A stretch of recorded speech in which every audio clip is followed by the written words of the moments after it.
Hey guys, it's Elena.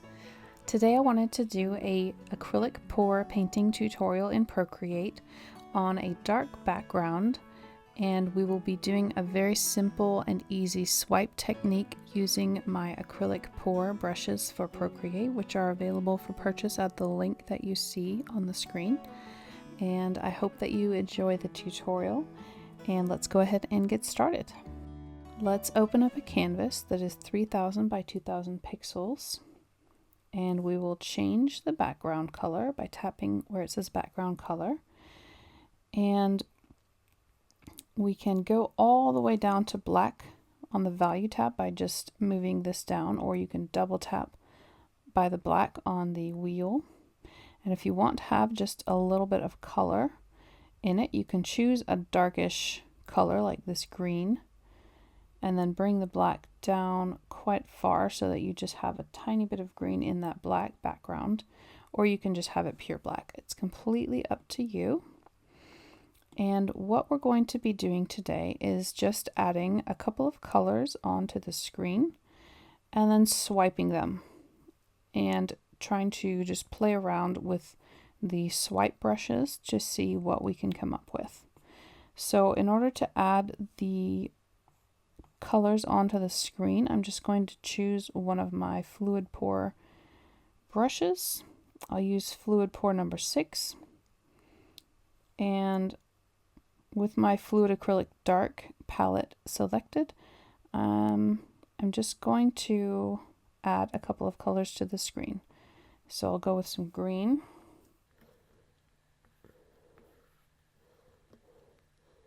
and a little bit of orange. Maybe a bit of red as well.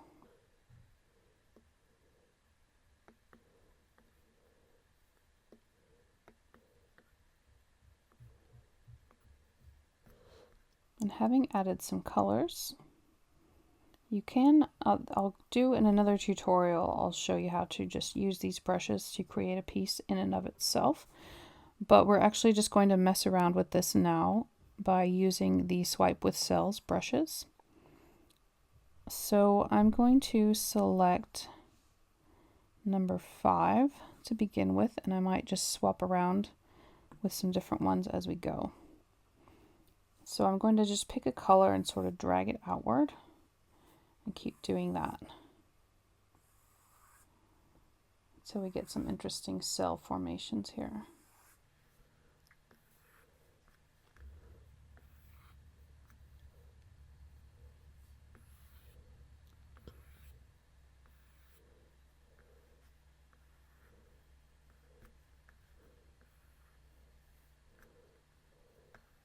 So I've got a little bit of texture showing through some of these, and in some cases it might be a really interesting contrast, and others you might want to just keep kneading it and pulling it until you have some texture that you're liking.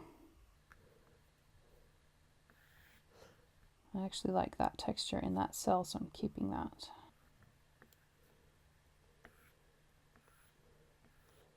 I'm just kind of pulling some tendrils wherever it seems right to do so.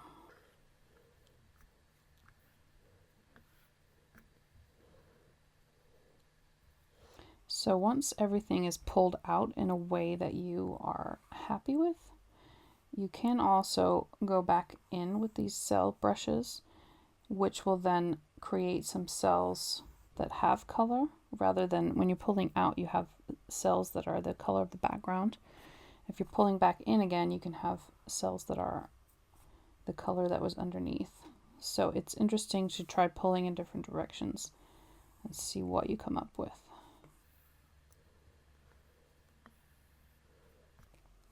And I might also try this with a different one as well.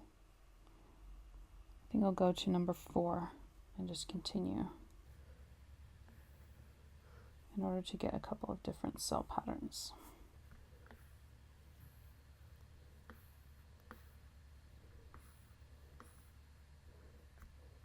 Number 4 has more of a subtle cell pattern on it. I think that's not actually going very well with this, so I'm going to try number 3 instead.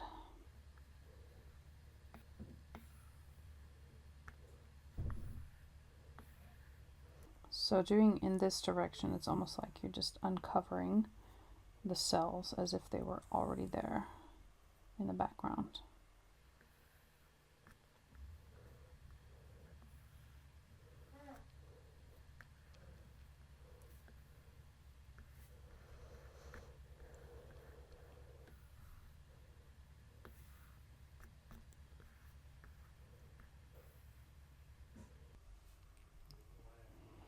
I am, as usual, zooming out quite a lot while I'm working on this because I just want to keep an eye on how the entire piece is looking as a whole.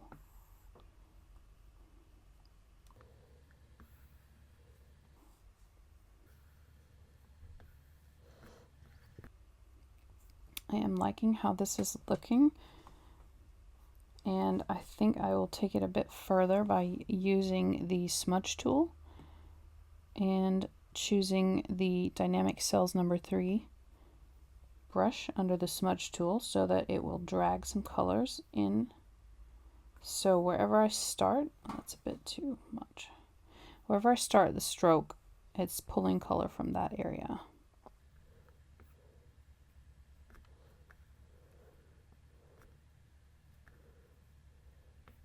I'm kind of liking how it looks with a couple of cells that are just showing the background color here.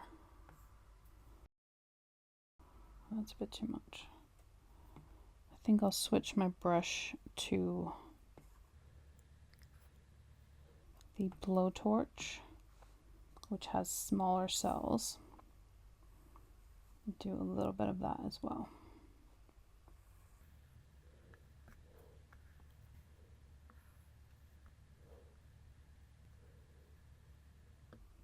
And just to finish it off, like I've done I think in every tutorial so far for liquid pour painting, I'm going to liquefy, choosing expand, keeping the brush fairly small, and just making some of these cells a bit bigger and more defined.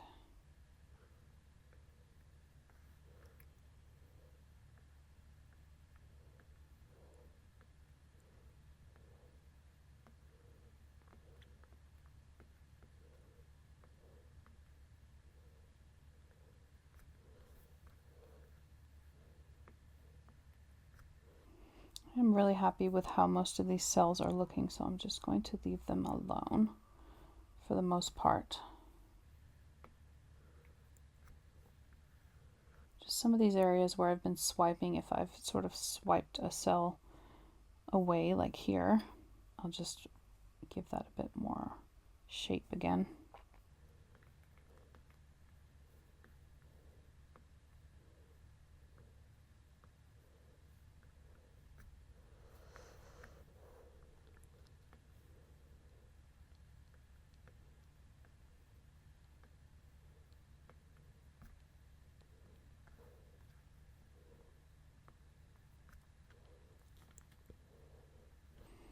I'm honestly pretty happy with it like it is, but there are some adjustments that we can make.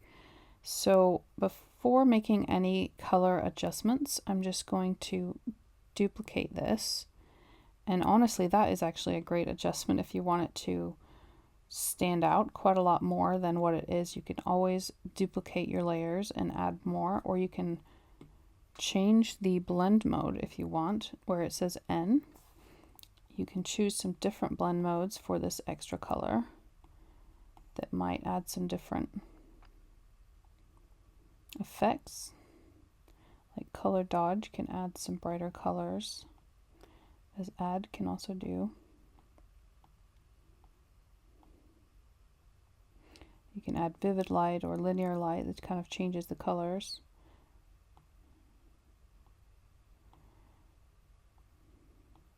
So this is one of the ways that you can digitally enhance your piece afterwards.